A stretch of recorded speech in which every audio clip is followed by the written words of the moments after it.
இப்போ அடுப்பில் பாத்திரம் வச்சாச்சு. கட் பண்ணி பேக் டு சமையல் உலகம் யூடியூப் சேனல். இப்போ நம்ம என்ன பார்க்க போகிறோன்னா, சக்கரவள்ளி கிழங்கு இருக்குது பார்த்தீங்களா, அதை வச்சு தான் ஒரு ஃப்ரை வந்து, அதாவது பொரியல் செய்ய போகிறோம். இது வந்து பொங்கல் டைமில் தான் நாங்களாம் அதிகமாக செய்வோம், மற்ற டைம்லலாம் செய்ய மாட்டோம். இப்போ வந்து நான் கடையில் பார்த்தேன், சரி இது மாதிரி ஒரு டைம் ட்ரை பண்ணலாமேன்னு சொல்லிட்டு நான் வாங்கிட்டு வந்தேன். இப்போ அதான் எப்படி செய்கிறதுன்னு பார்க்கலாம். கொஞ்சம் ஆயில் சேர்த்துக்கலாம்.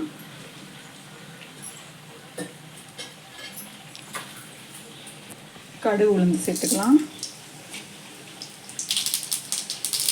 கருவேப்பிலை சேர்த்துக்கலாம். வெங்காயம் சேர்த்துக்கலாம். பச்சை மிளகாய் சேர்த்துக்கலாம். இதை நல்லா வதங்கிக்கிறட்டும்.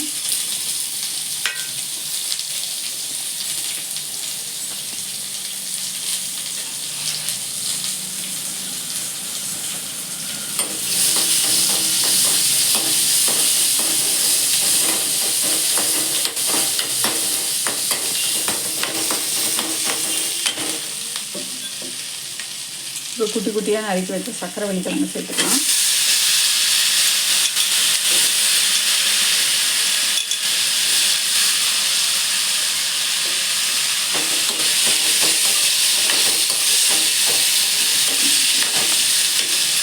இப்போ கொஞ்சமாக மஞ்சள் சேர்த்துக்கலாம்.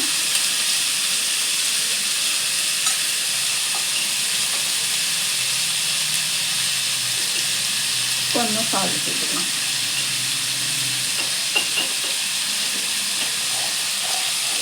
இதை நல்லா கிளறி விடணும்.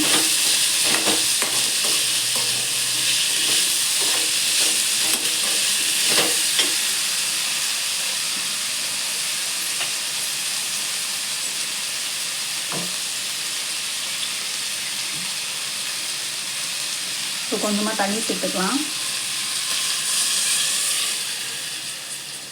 இது மூழ்கிற அளவுக்கு தண்ணி சேர்த்து இதை வந்து நம்ம இப்போ வேக வச்சுக்குவோம்.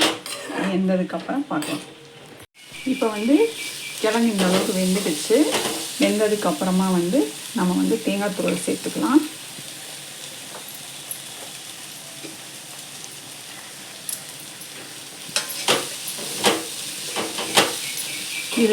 இதே மாதிரி நீங்கள் ஒரு டைம் ட்ரை பண்ணி பாருங்கள். நீங்கள் எப்படி சக்கரவள்ளி கிழங்கு செய்வீங்கன்னு கமெண்ட்ஸில் சொல்லுங்கள். நம்ம ஃபஸ்ட் டைம் வீடியோ பண்ணுறதுனால கொஞ்சம் தடுமாற்றமாக இருக்குது. நீங்கள் யாரும் தப்பாக எடுத்துக்க வேணாம். ஏன்னா கொஞ்சம் போக போக தான் எந்த ஒரு விஷயத்துலையும் எக்ஸ்பீரியன்ஸ் வரும். அதனால் வந்து எனக்கு கொஞ்சம் நர்வஸாக இருக்குது.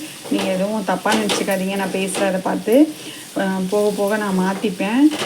என்னோடய வீடியோவை வந்து நீங்கள் பார்க்குறீங்க, ஒரு சிலர் வந்து ஷார்ட்ஸ்லாம் பார்க்குறாங்க, ஆனால் என்னை சப்ஸ்கிரைப் பண்ண மாட்டேங்கிறாங்க. ஆனால் சப்ஸ்கிரைப் பண்ணுங்கள், பண்ணி சப்போர்ட் கொடுங்க. என்னோடய வீடியோ பிடிச்சிருந்துச்சுன்னா லைக் பண்ணி ஷேர் பண்ணுங்கள், கமெண்ட் பண்ணுங்கள், சப்ஸ்கிரைப் பண்ணுங்கள். பாய்.